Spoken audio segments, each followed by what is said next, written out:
Survivor 46 is here, and so is On Fire, the only official Survivor podcast, and we have a twist this season. The winner of Survivor 45, Dee Valladares, will be joining us every week. We're going behind the scenes of the biggest moments, the how and the why things happen, and the strategy and analysis you can only get from someone like me, a Survivor winner. Listen to On Fire, the official Survivor podcast, wherever you get your podcast. With threats to our nation waiting around every corner, adaptability is more important than ever. When conditions change without notice, quick strategic thinking is crucial. And with obstacles consistently impending, determination is essential in overcoming them. It's this willingness, decisiveness, and resilience that sets Marines apart. With our fighting spirit, we don't just fight battles, we win them. Marines are the constant our nation counts on to fight the unknown. And through adaptable problem solving, we do just that. Learn more at marines.com. Lucky Land Casino, asking people, what's the weirdest place you've gotten lucky? Lucky? In line at the deli, I guess? Aha, in my dentist's office. More than once, actually. Do I have to say? Yes, you do. In the car before my kids' PTA meeting. Really? Yes. Excuse me, what's the weirdest place you've gotten lucky? I never win and tell. Well, there you have it. You can get lucky anywhere, playing at LuckyLandSlots.com. Play for free right now. Are you feeling lucky? No purchase necessary. Void where prohibited by law. 18 plus. Terms and conditions apply. See website for details. Welcome to Brum's The Word from Anything But Footy, brought to you with Kukri Sports, the official kit supplier for Team England. And after stepping in for Durban in 2017, England's second city is now ready for the Birmingham 2022 Commonwealth Games. Only the second time this country has staged it in its near 100-year history. I'm John. And I'm Michael. Now, Birmingham is the host city, but make no mistake, this is a West Midlands regional event with some added cycling at the Olympic Velodrome in London too. But with that focus on what the Commonwealth Games might do for the region as a whole, we're going to focus in this episode on one of the aquatic events taking place at the new Sandwell Aquatic Centre. Michael's been speaking to three of Team England's diving squad who arrive at the Commonwealth Games fresh from successes at the World Aquatics Championships in Budapest. And keep listening, because we're also giving you an Anything But Footy exclusive, yes, a discount on Kukri's Team England merch. Absolutely worth staying with us. This is Brum's The Word with Kukri Sports, a podcast from Anything But Footy and good use of the word merch.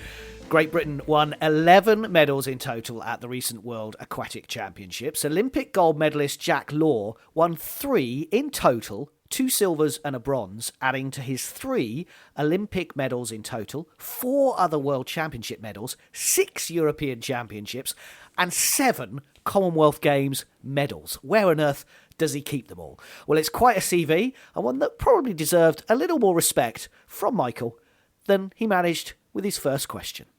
Jack, I don't want to start by being rude to you, but do you feel like the older man of the team now? Yeah, I guess technically I am the oldest male on the team now, which is obviously quite a stark difference from when I was 15 years old at my first Commonwealth Games. It's my 4th one, which is obviously super exciting. And especially it being at home, well, not home, but, you know, in Birmingham, in a home country is massive. So I am obviously a bit of a veteran now, but I do feel like I can share my wisdom and knowledge with the younger people, which is obviously lovely as well. Not many people on this team will have memories of Delhi, will they? No, 2010. Yeah, of course, a couple of the members, which actually makes me feel a bit sick, were only like 4 or 5 years old when I was competing in my first Commonwealth Games.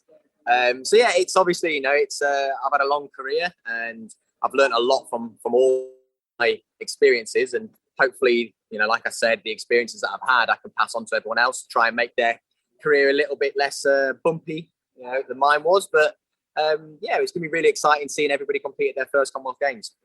And the Commonwealth Games has been good to you. Medals, 3 of them in Glasgow, a couple of golds and a silver from memory, 3 golds in the Gold Coast. What's the programme? What's the ambition for you then in Birmingham? The ambition's always just do as well as I can. Obviously, I've had a really successful year so far.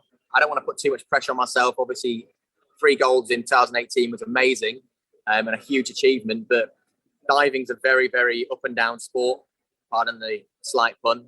It's you know, I think that going out there and setting targets of reaching 3 golds again might be a little bit too far, but it's obviously what I'm aiming for. I'm always aiming for the top. and I'll continue aiming for the top until I retire. But I think I just need to be kind to myself and just enjoy my career for what it is now. Yeah, 3 things you've said there. It's been a bit bumpy for you, putting pressure on yourself and being kind to yourself. Yeah. The build up to the last Olympics was, in your own words, a challenging one. Have you learned from that? Have things changed for you a little bit? Are you okay at the minute? Yeah, I've learned a huge amount from that one. I had a really rocky road coming into Tokyo, and a very, very different to my road into Rio. Things have stopped me from reaching my full potential, but I managed to get a medal out of Tokyo, which I'm so happy with. And the performance itself was really good as well. And I've learned a lot from the performance itself, but also the road in. And I feel like I've learned so much from everything that went wrong. And I've learned also from the things that have gone right. So I'm trying to implement those things that went right into my everyday culture within training, which is, trying to forgive myself and trying to be a little bit easier on myself. But also, I think that the passion is still there and the fire is still burning quite strong. So, I'm still enjoying my diving. I'm still motivated to try and reach the top and hopefully implement some of those lessons that I learned along the way. Are you happier, say, this time in 2022 than you were this time in 2021? Yeah, definitely. I feel a lot of the problems that I had that were causing me issues with my own, mental health and stuff have been slightly rectified, which has made my day-to-day life that little bit easier. I still have a long way to go, and I'm seeking help for that, just to try and improve myself in the pool, but just myself as a person as well.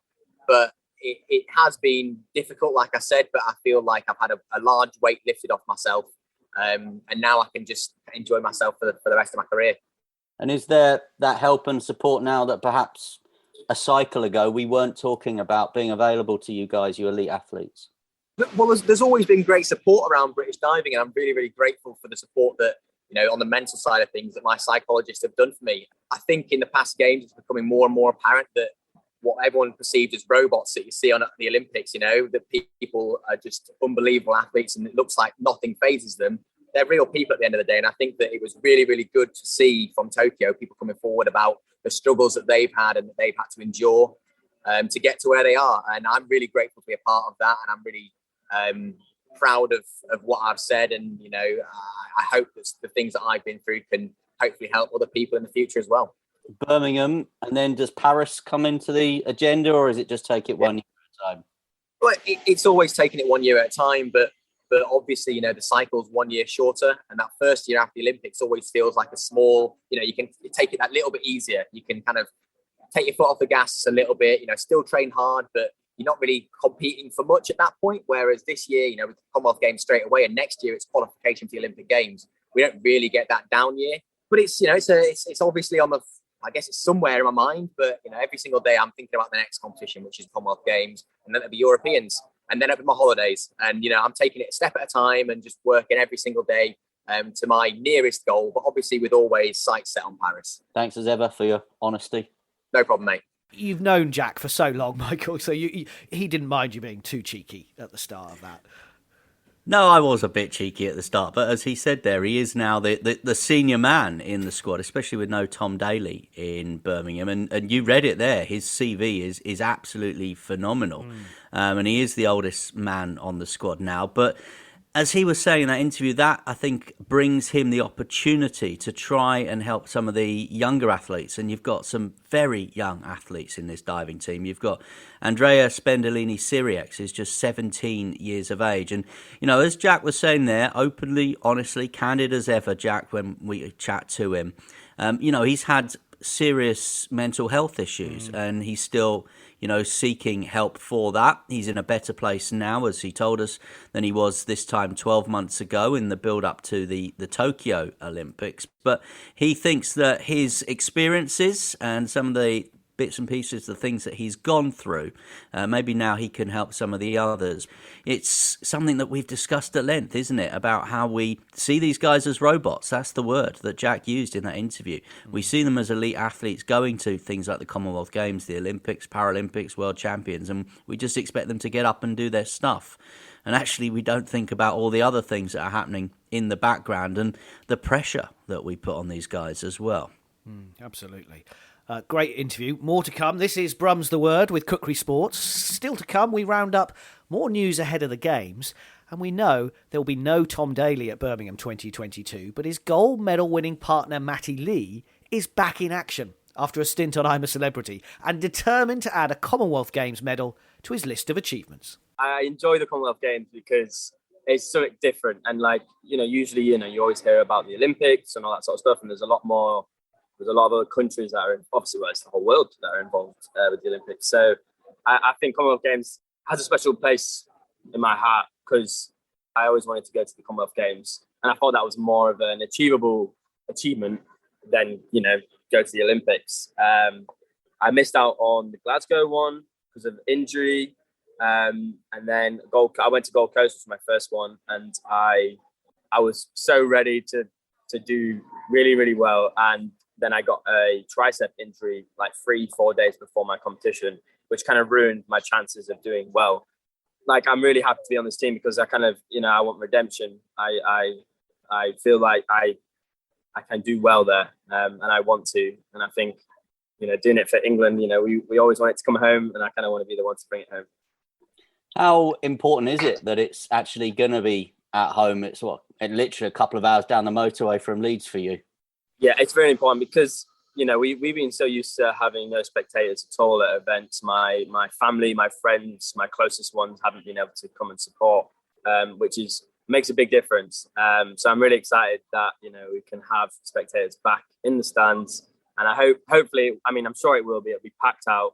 So it'll be nice and easy for my family and friends from Leeds and wherever else they are to come down and support. But you go there as an Olympic champion. That makes you one of the big hitters, doesn't it? Yes, it does.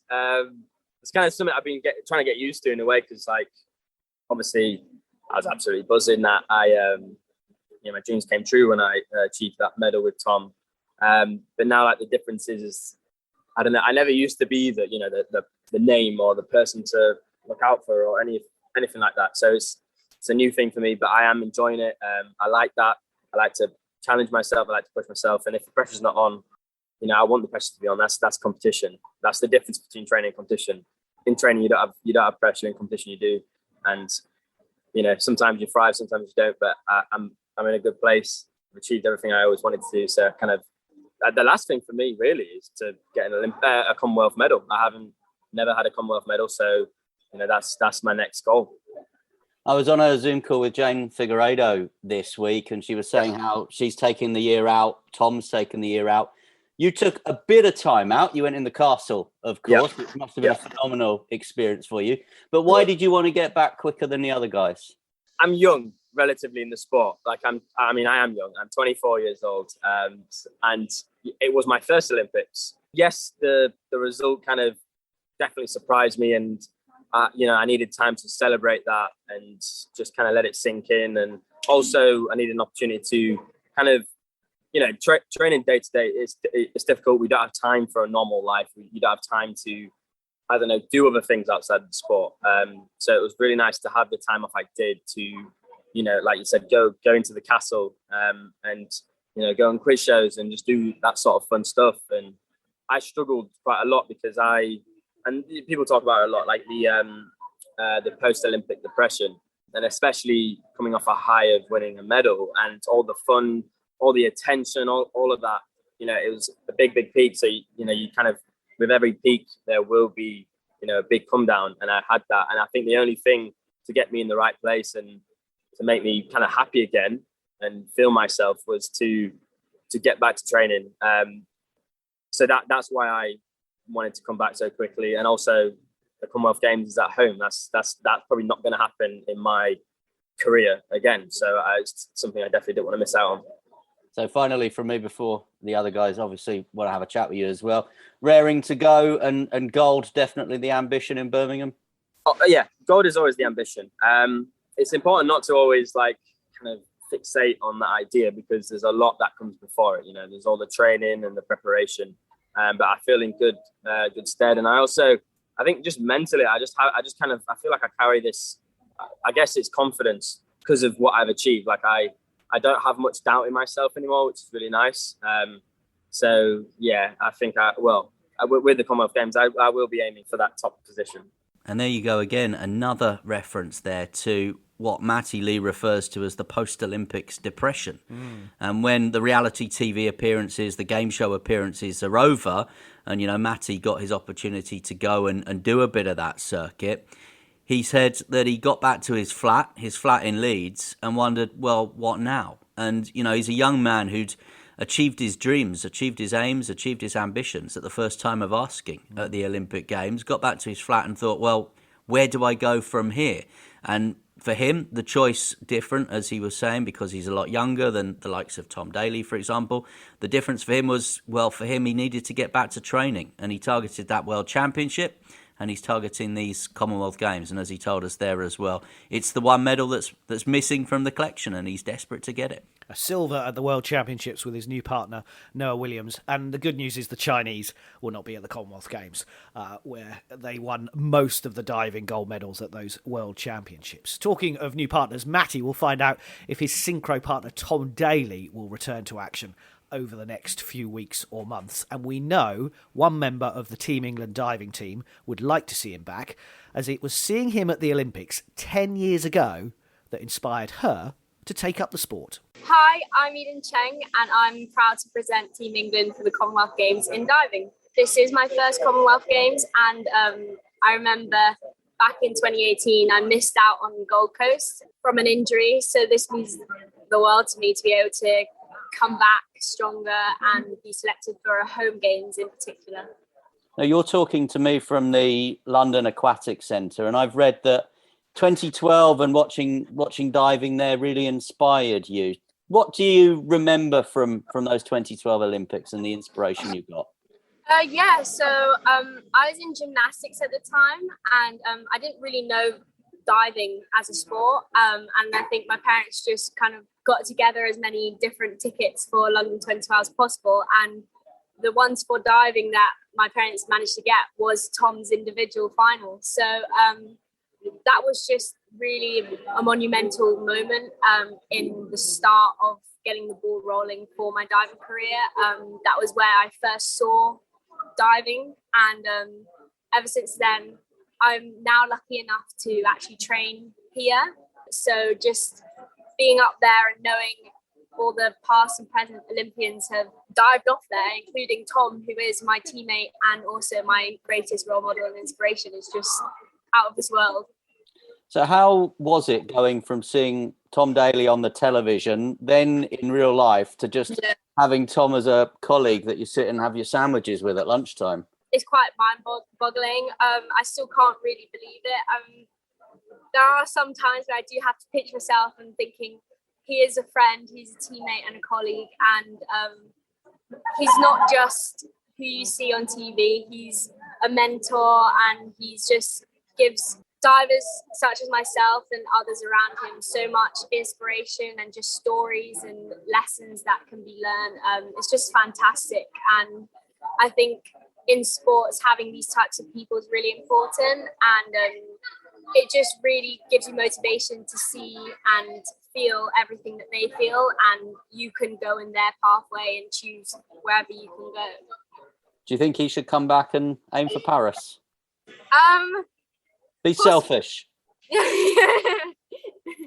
I think so, but I mean, who knows? And let's go back to that idea of you being inspired by 2012. What does it feel like to think that 10 years later, a home games, another home games, you might inspire someone maybe to take up a sport they've never really thought about before?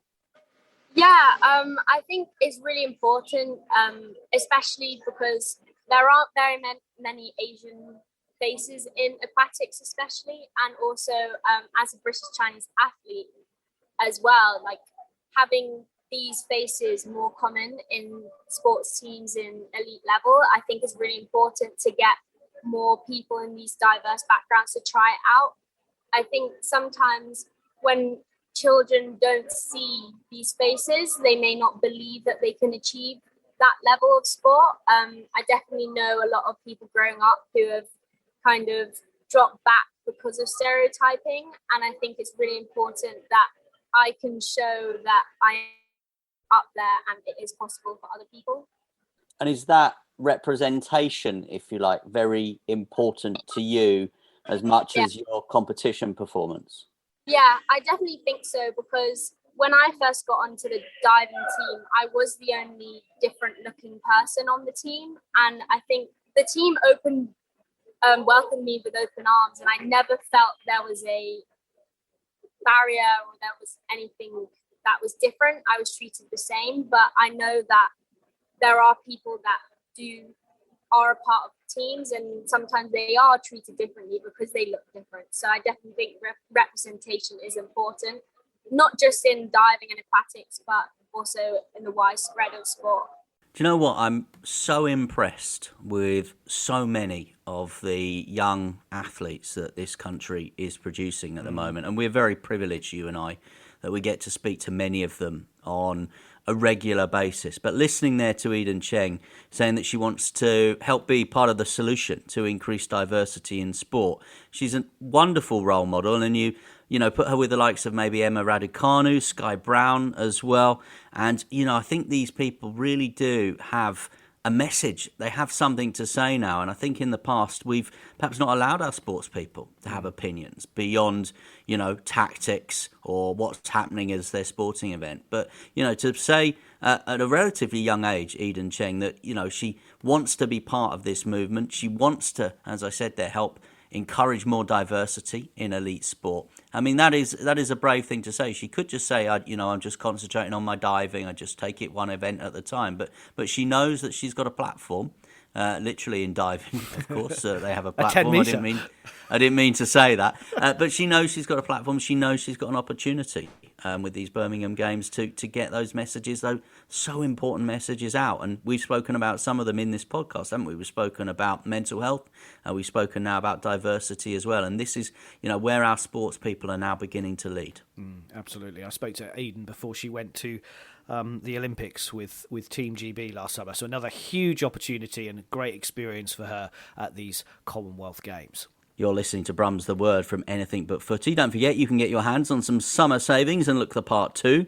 Go and see the full range of official Team England merchandise at kukrisports.com and get your discount when you check out by using the code ABF2022. An exclusive offer just for listening to Anything But Footy. Now, here's John with a roundup of some other Commonwealth Games news. Well, 15 players are making history for Team England as they become the first ever cricketers to compete in the Commonwealth Games. Captain Heather Knight leads a mixture of youth and experience as women's T20 takes place at Edgbaston throughout the 10 days. And with the Games just a few days away, watch out for a special new sports episode of Brum's The Word this coming week. And by the way, we're doing daily pods to get you in the mood for the Commonwealth Games this week. England Netball have had to change one of their squad ahead of Birmingham 2022 after Beth Cobden suffered a calf injury. Imogen Allison from Team Bath had been a reserve and been training in South Africa with the team, so she's now been called up to make her Commonwealth Games debut. Trinidad and Tobago are the first opponents for the gold medal winners from 4 years ago. And don't forget, there's a special netball episode of Brum's The Word if you want to go back and listen to head coach Jess Thirlby. After 4 attempts, Laura Muir bagged her first ever World Athletics medal, a bronze in a very fast 1500-metre women's final. She'll be hoping to add her first Commonwealth medal for Team Scotland in Birmingham. And it's been a good week for Team Scotland in the World Championships, with Jake Whiteman winning gold in the men's 1500 metres, outpacing the 3 Olympic medalists, including teammate Josh Kerr, to win the first World 1500-metre title by a British man since 1983, when Steve Cram won the first ever one. Staying with the home nations, Team Wales judo athlete Natalie Powell won gold at the recent Zagreb Grand Prix, adding to the bronze she won in Tbilisi. Could be interesting in the Birmingham Judo. And we'll finish our news from the Games as we started it, with a brand new sport, 3x3 basketball. We've talked about this in the last few weeks. Team England have confirmed their wheelchair athletes. The men's team features Lee Manning, who won Paralympic bronze in Rio and Tokyo. He's joined by Tyler Baines, Charlie McIntyre and Ibrahim Tagrest. The women's 3x3 wheelchair basketball team is Jade Atkin, Joy Hazelden, Charlotte Moore and Amy Conroy. Conroy, Moore and Hazelden finished in 4th at the Rio Paralympics. Watch out for those extra podcasts this week. Just make sure you click follow wherever you're listening. This is Brum's The Word from Anything But Footy, brought to you with Kukri Sports, the official kit provider for Team England. And for all your sportswear needs, visit kukrisports.com and follow us as we continue to count down to the Commonwealths.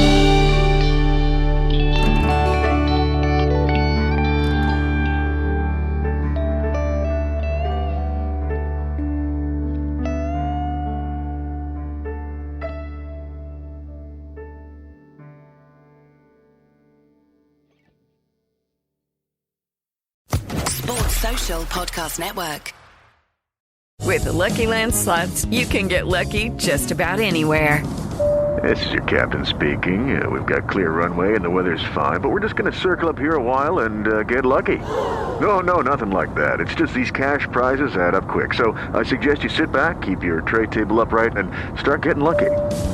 Play for free at LuckyLandSlots.com. Are you feeling lucky? No purchase necessary. Void where prohibited by law. 18+ terms and conditions apply. See website for details.